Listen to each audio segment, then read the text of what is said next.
Welcome to new TV Telugu.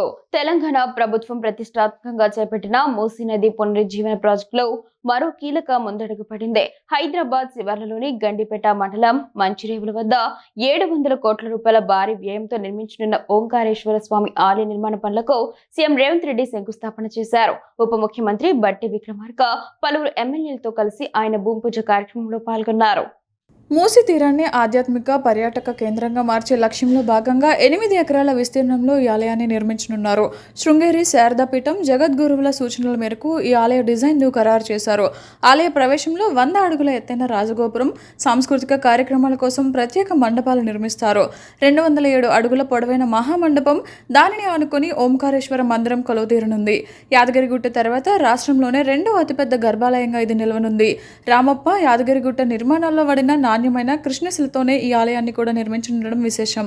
ఈ ప్రాజెక్టులో భాగంగా మూసీ నది మధ్యలో 100 అడుగుల భారీ శివుడి విగ్రహాన్ని ఏర్పాటు చేయనున్నారు.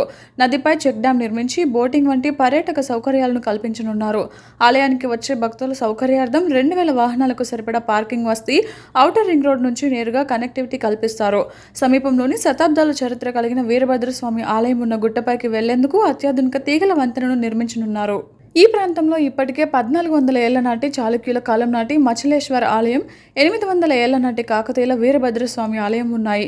చేప ఆకారంలో శివలింగం ఉండటంతో ఈ ఆలయానికి మచలేశ్వరుడు అనే పేరు వచ్చింది.